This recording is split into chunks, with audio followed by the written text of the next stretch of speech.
안녕하십니까. KBS 9시 경남 뉴스입니다.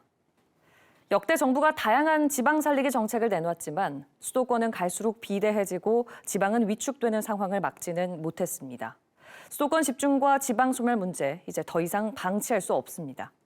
KBS 창원은 올해 지방 소멸 위기를 극복할 수 있는 원년이 되도록 경남 도민들과 머리를 맞대고자 합니다. 오늘은 첫 순서로 대한민국의 인구 절벽까지 부르는 수도권 집중 문제를 짚어봤습니다. 이형관 기자입니다.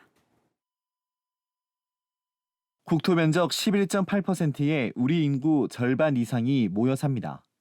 국내 1000대 기업 4곳 가운데 3곳도 여기에 있습니다. 대한민국은 수도권 공화국. 사람도 일자리도 몰리다 보니 지방 청년들도 수도권으로 향합니다. 일자리의 질이 조금 더 낮기 때문에 또 올라가는 측면이 있는 것 같고, 비수도권 지역에서는 찾을 수 없는 일자리 다양성 때문에 지방은 황폐해졌습니다. 사람이 살지 않는 빈집과 활기를 잃어버린 거리.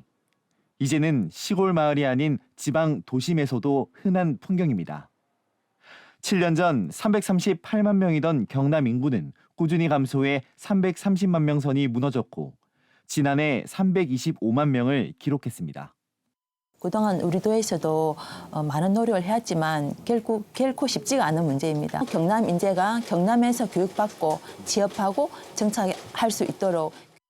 수도권 집중은 국가 미래마저 흔들고 있습니다. 최근 한국은행의 보고서, 30년 뒤 우리나라 인구가 700만 명 줄어든다고 경고했는데 주된 원인을 수도권 집중으로 꼽았습니다. 인구 과잉된 수도권에 주거와 일자리를 두고 경쟁이 벌어져 미혼과 마돈이 늘고 결국 출산율도 감소한다는 분석입니다.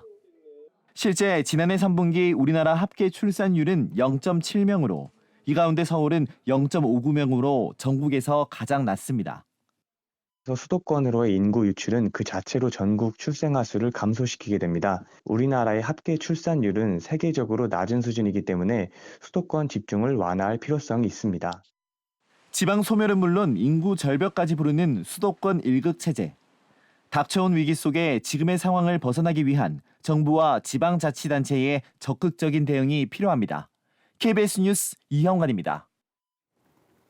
올해 경남 교육은 어떻게 달라질까요? 신학기 준비물, 학교 급식, 교권 보호 대책 등 경남의 학생과 학부모, 교사들이 올해부터 받는 혜택과 주요 정책들을 진정은 기자가 정리했습니다. 둘째 딸의 초등학교 입학을 앞둔 이혜원 씨는 준비물 구입비 부담을 덜었습니다. 경상남도 교육청이 올해부터 2자녀 이상 가정의 첫째부터 입학 준비물 구입비를 30만 원까지 지원하기 때문입니다.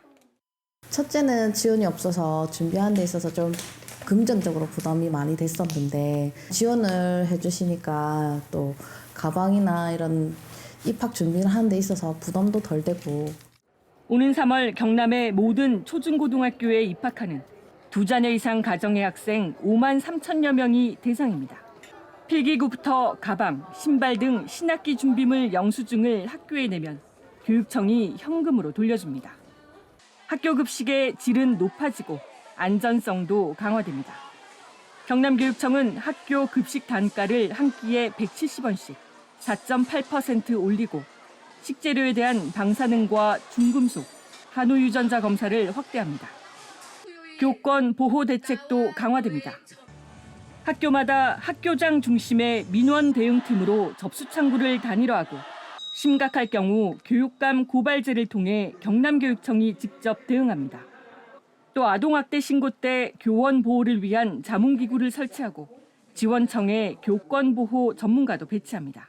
급변하는 사회 변화 속에서 우리 아이들이 자립과 공존의 미래 역량을 갖출 수 있도록 최선을 다해서 지원하겠습니다.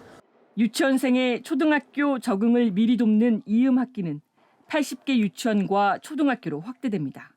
경남교육청은 또 자체 예산으로 공립유치원과 어린이집 만 5살 유아의 학비와 보육료를 1인당 한 달 5만 원씩 추가 지원합니다. KBS 뉴스 진정원입니다.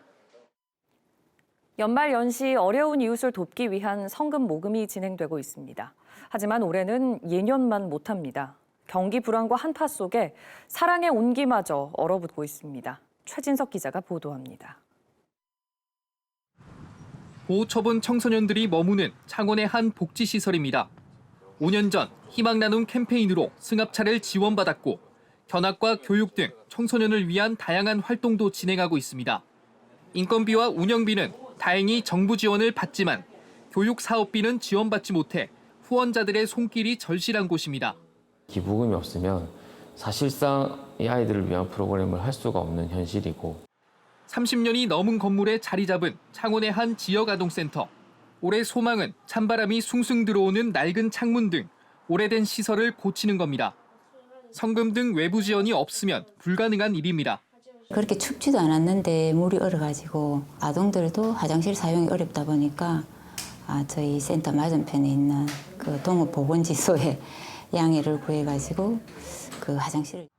성금 목표의 1%가 모일 때마다 1도씩 올라가는 사랑의 온도탑. 이번 겨울 사랑의 온도탑 온도는 66.5도에 머물러 있습니다. 지난해 12월부터 시작한 희망 2024 나눔 캠페인 목표액은 102억 1천만 원, 현재 모금액은 67억 8천여만 원에 불과합니다. 지난해 같은 기간과 비교하면 금액은 14억 9천여만 원, 온도는 15.5도나 부족합니다. 새해가 시작되었으니까요. 또 새마음 새뜻으로 많은 분들이 기부에 동참해 주셔서 정말 온도가 펄펄 끓어올라서 어려운 분들에게 큰 힘이 되어 주시기를 부탁드립니다. 한 달도 채 남지 않은 모금 기간, 사랑의 온도탑 100도를 채우기 위한 온정의 손길이 어느 때보다 필요합니다. KBS 뉴스 최진석입니다.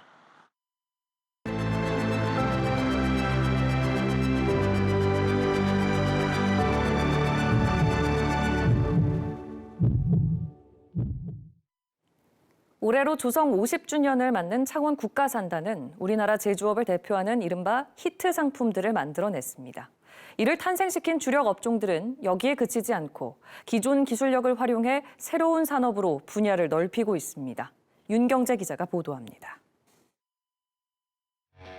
창원에서 쏴 울산에 있는 목표물을 명중시킬 수 있는 최대 40km 사거리에 15초 사면발이 가능한 화력과 기동성까지 갖췄습니다. 추정 세계시장 점유율 50%를 넘는 K9 자주포입니다. 우리나라 특유의 산악지형에 특화돼 험한 산을 빠르게 달리면서도 목표물을 놓치지 않는 K2 전차. 로켓 발사체 천무와 장갑차, 군함과 전투기 엔진까지 모두 창원 방산 기업들이 만들어낸 K방산 최고의 히트작들입니다. 시험 결과로는 전 세계 유명한 전차들 동등 이상의 성능을 발휘한다고 입증이 되었습니다. 가성비는 독일의 레오파드 2 전차에 비교를 하게 되면 아주 많이 싸다고 이야기 들었는데 지난해 5월 우주로 날린 누리호. 방산 무기와 우주 로켓은 고열 고압을 견디는 극한 소재와 강력한 유도 추진, 연료 등의 분야에서 사실상 같은 원천 기술을 활용합니다. 국방력 강화의 대업을 짊어졌던 창원 국가산단 방위산업은 우주항공이라는 새로운 산업으로 영역을 넓히고 있습니다. 누리호의 심장인 엔진을 비롯하여 핵심 구성품들을 개발하고 있습니다. 누리호 발사 성공을 통해서 기본적인 기반 기술은 확보되었다고 생각을 하고 있습니다. 1980년대부터 창원 국가산단 중공업의 주력 분야는 조선과 초대형 엔진, 발전 설비였습니다. 세계 무대에서도 독보적인 수준의 이 기술들은 미래 에너지 산업에 고스란히 활용되고 있습니다. 선박을 만들던 특수 용접 기술은 해상 풍력 설비를 제작하고 162도로 냉각된 천연가스가 흘러가는 라인이기 때문에 극저온 상태를 견뎌야 되는 그런 구조물이라서 일반적인 경력으로는 만들 수 없다고 볼 수 있습니다. 발전의 꽃으로 불리는 터빈 기술은 신재생 발전기 모터 생산에 적용되고 있습니다.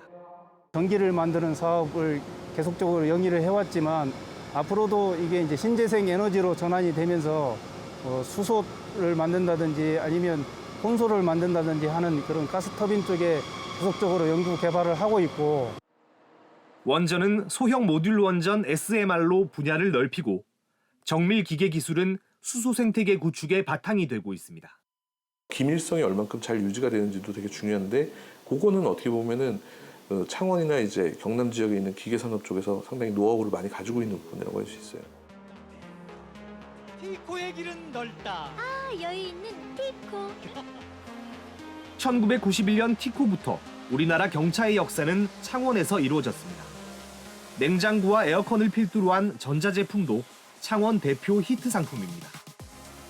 자동차와 전자 두 산업은 빠르게 많은 부품을 만들고 조립해야 하는 특성상 자동화 로봇 수요가 컸습니다. 로봇 도입이 가장 빠를 수밖에 없었는데 지금은 이 자체가 새로운 업종이 됐습니다. 전국 로봇 산업 매출의 5분의 1이 경남에서 나올 정도로 유망합니다.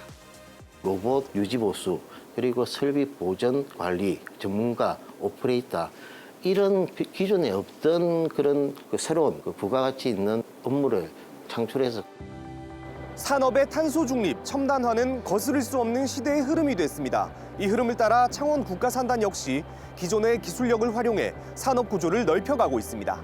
KBS 뉴스 윤경재입니다.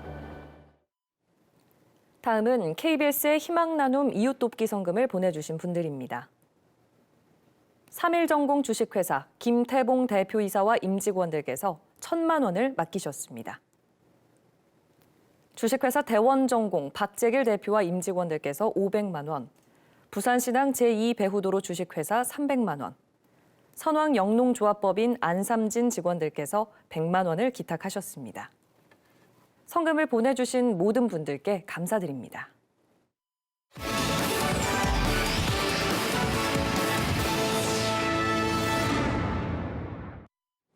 오는 4월 총선에서 경남은 최소 4곳 이상 재보궐선거가 함께 치러질 것으로 예상됩니다. 박춘덕 경남도의원은 오늘 도의회에서 기자회견을 열고 4월 총선에서 창원시 진해구 출마를 이유로 도의원을 사퇴한다고 밝혔습니다. 경남은 앞서 재보궐선거 사유가 발생한 밀양시장과 김해시의회 아선거구, 함안군의회 다선거구에다 이번 경남도의회 창원 15선거구가 추가돼 모두 4곳에서 재보궐선거가 예상됩니다. 경상남도 선거관리위원회가 정치자금법 위반 혐의로 국민의힘 김영선 국회의원의 회계 책임자를 창원지검에 고발했습니다. 경남 선관위는 또 김 의원 등 관련자 5명을 수사 의뢰했다고 밝혔습니다. 김영선 의원은 회계 책임자가 제출한 영수증을 선관위에서 인정하지 않아 생긴 문제로 안다고 해명했습니다. 더불어민주당 이재명 대표의 피습 사건으로 경남의 민주당 총선 예비 후보자들도 총선 행보를 연기했습니다. 더불어민주당 경남도당은 당 대표에 대한 테러로 당내 상황이 엄중하다며 예비 후보자들이 예정된 출마 기자회견을 잇따라 연기했다고 밝혔습니다. 정의당과 진보당 경남도당은 입장문을 통해 이재명 대표의 쾌유를 기원한다고 밝히고 민주주의 사회에서 어떠한 폭력도 용납될 수 없다며 당 대표를 향한 정치 테러를 규탄했습니다.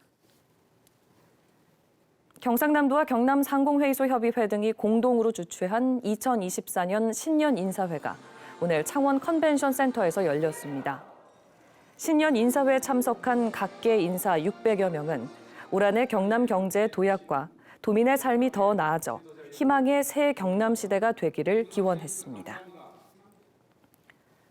전교조 경남지부가 오늘 경상남도 교육청에서 기자회견을 열고 정부가 추진하는 늘봄 학교는 기존 초등 방과 후 학교와 돌봄 교실의 양적 확대에 불과하다며 구체적인 운영 계획이 필요하다고 주장했습니다. 또 늘봄 학교 업무 전담 인력 배치는 방과 후 학교와 돌봄 업무를 교사에게서 분리하겠다는 경남교육청의 정책과 배치된다며 철회를 촉구했습니다. 창원 진해수협이 오늘 속천 위판장에서 새해 첫 경매를 시작하는 초매식과 풍어제를 열었습니다. 행사에는 창원시와 마산지방해양수산청 관계자, 어업인 등 150여 명이 참석해 올 한해 어업인의 풍어와 안전을 기원했습니다. 지금까지 경남 소식 전해드렸습니다.